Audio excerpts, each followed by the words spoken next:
Parece que tá bem nublado lá fora, na verdade. Mas dê uma olhada. Vou baixar um pouco aqui o vidro. Então dá pra notar que na verdade não está tanto. O que acontece com o Chevrolet Cruze que a GM nos cedeu é que todos os vidros estão com película ou insufilme, inclusive o vidro da frente. Isso é uma coisa diferente, inusitada para nós, que nós nunca tínhamos visto em um carro de avaliação. E também uma coisa que torna a condução desse carro aqui em particular bem complicada à noite. Ainda bem que para fazer avaliações, fotos, vídeos, a gente sempre usa o carro durante o dia. De noite a gente está preferindo deixar ele bem quietinho na garagem, porque é perigoso andar com uma película assim, como todos nós sabemos. E como o carro de avaliação às vezes não tem seguro, como é o caso desse aqui, a gente prefere não arriscar. Pois bem, vamos falar a respeito do Chevrolet Cruze LT na cor preta, que nós estamos avaliando e que a GM nos cedeu. Vamos começar com uma aceleração.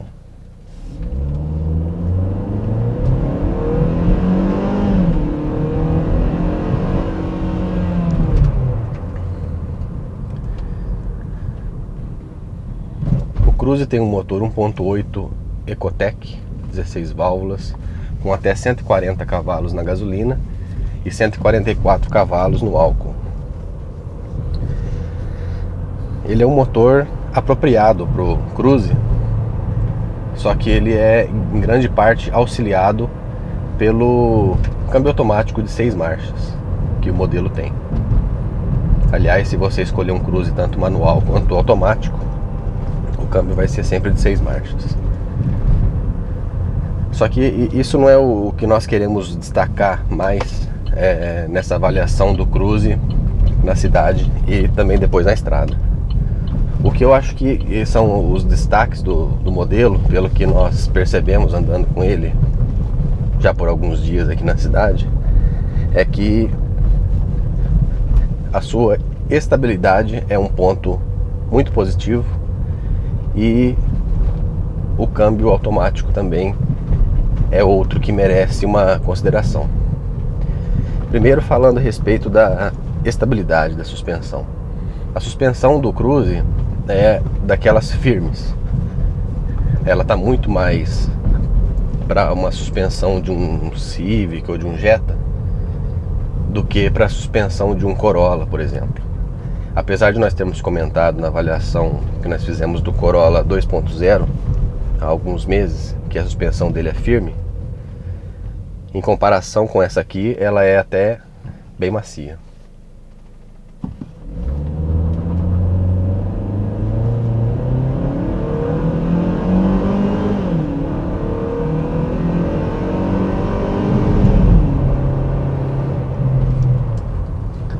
O Cruze tem um comportamento assim muito bom de estabilidade nas curvas e também em qualquer tipo de terreno que você esteja, porque ele tem uma suspensão com uma calibragem realmente firme. Ela é, assim como acontece no Jetta, não tanto no Jetta 2.0, né, por conta de um desempenho inferior, mas mais acentuadamente no Jetta TSI. Aqueles que gostam de um sedã com comportamento esportivo passam a apreciar bastante o Jetta por causa da sua suspensão firme. O Cruze também é assim. Ele tem uma suspensão que não filtra tão bem as imperfeições do solo, mas que oferece uma condução bem legal para quem gosta de uma certa esportividade. Obviamente que não dá para a gente juntar as duas coisas, colocar uma suspensão que seja macia, confortável, que filtre as irregularidades e que ao mesmo tempo tenha um toque esportivo. Então o Cruze fica mais pro lado da suspensão esportiva. Ela é firme e, juntamente com o conjunto de pneus de 17 polegadas, que tem medida 225/50, a gente nota realmente que o conjunto é feito para uma estabilidade muito boa. Quando a gente passa em buracos, em ruas esburacadas, ruas com piso ruim, você sente bastante as imperfeições entrando aqui na cabine. Não é um carro para quem gosta de bastante conforto. mas na hora que você faz uma curva, uma velocidade um pouco mais alta, tanto dentro da cidade quanto na estrada, você nota uma estabilidade muito legal. O Cruze, de um modo geral, surpreendeu a gente positivamente.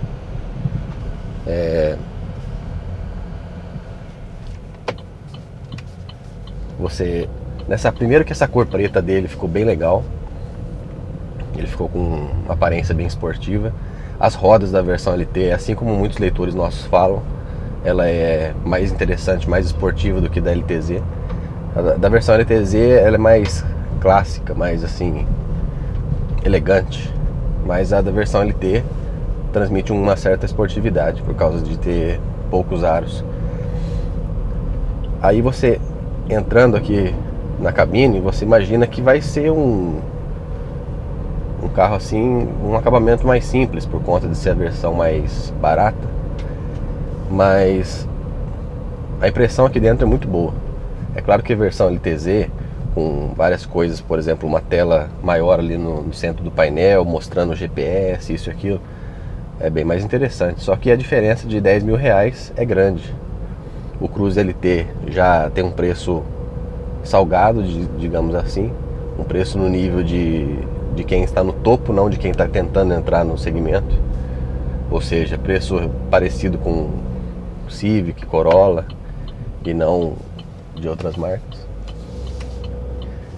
Então, mas na versão LT, apesar de tudo ser mais simples aqui dentro, o acabamento aqui do painel ser mais simples e tal, mas o painel como um todo ele é bem moderno. Ele passa aquela impressão assim de cockpit mesmo, de um carro voltado para o motorista. O quadro de instrumentos é bonito, aquela iluminação azul ali, principalmente à noite, ela é bem elegante. O volante tem uma ótima empunhadura, que o aro dele é grosso, facilita a gente utilizar o carro. O acabamento aqui em couro, juntamente com o acabamento dos bancos. É claro que o pacote de couro e câmbio automático adiciona 4 mil reais no valor de 68.890, né, do Cruze. Um carro como esse aqui você vai pagar em torno de 73 mil. Mas é um carro que tem impressionado a gente. Ele é muito gostoso de guiar e oferece, assim, de um modo geral, uma qualidade muito boa.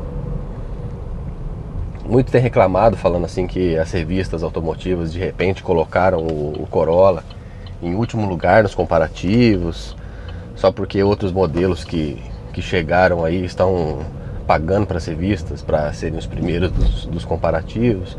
Mas na verdade, se você analisa os sedãs que existem hoje, o Civic novo, o Elantra, o Cruze também, o Jetta, e você depois entra dentro de um Corolla e você realmente nota a diferença.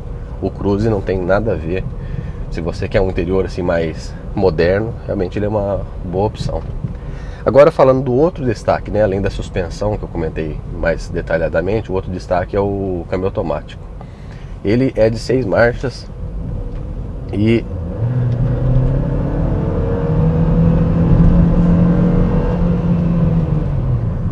nos faz nos perguntar por que realmente o Vectra, até o fim de sua vida e alguns meses atrás, tinha um câmbio automático jurássico, né, de 4 marchas.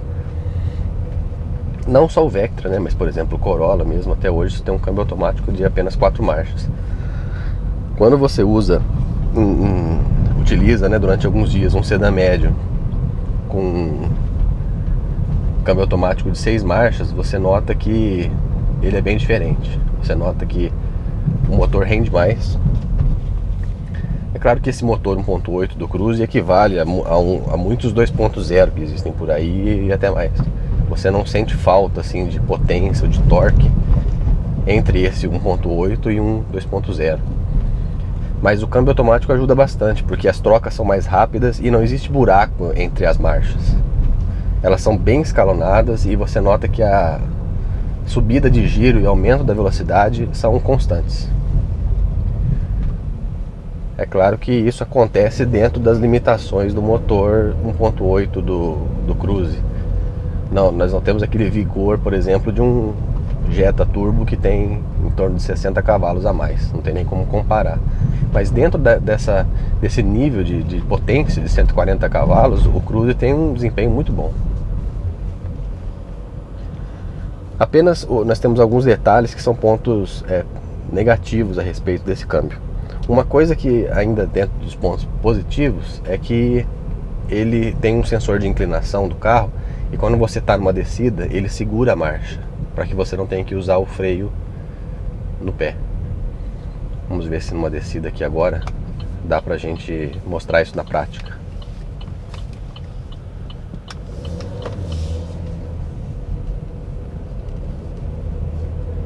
Veja só, a rotação está subindo, passou até de 3.000 rotações. Aí eu tive que colocar o pé no freio porque obviamente ele não ia segurar.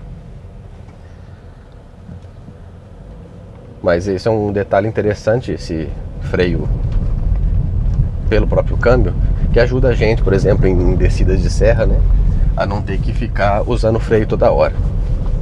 Mas o que eu ia falar de ponto negativo do câmbio automático do Cruze é que às vezes em retomadas, assim, tanto dentro da cidade como na estrada, ele às vezes berra um pouco demais. Você dá uma pisada e ele exagera assim na rotação do motor. Você nota que ele poderia ter colocado uma marcha de uma rotação um pouco menor. E isso acontece principalmente quando você para em cruzamentos, e semáforos ou coisa parecida, quando você não chega a parar o carro totalmente. Quando isso acontece, você está andando bem devagarzinho e aí você pisa de repente, ele passa de segunda para primeira marcha e isso acontece de uma forma brusca. Você nota, parece aquelas pessoas que não sabem muito usar o câmbio manual, que acabam engatando uma marcha muito baixa e o carro dá aquele coice e ele segura um pouco demais. Esses são apenas alguns detalhes que a gente não gostou desse câmbio automático. Mas o Cruze nos surpreendeu positivamente. É um carro muito bom, tem qualidades interessantes. A posição de dirigir aqui é muito boa.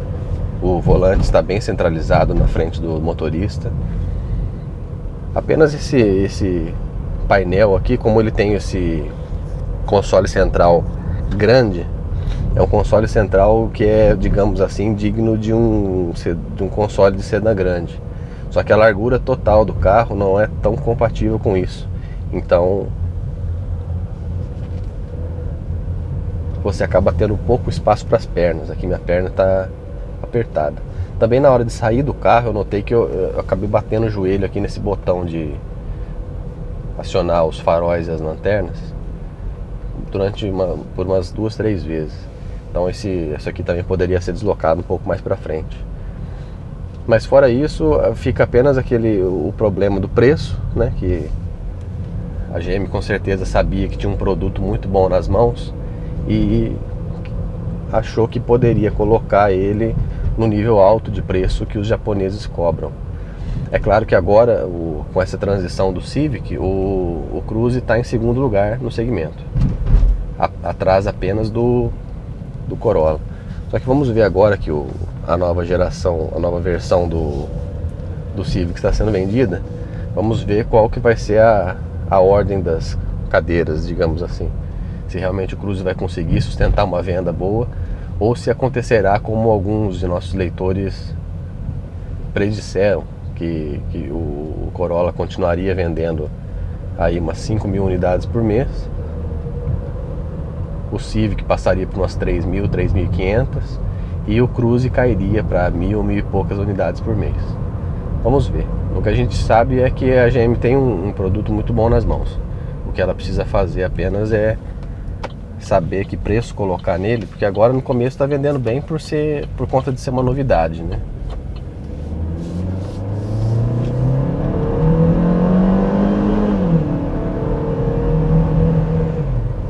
Vamos ver se com o tempo ele continua com essas vendas boas.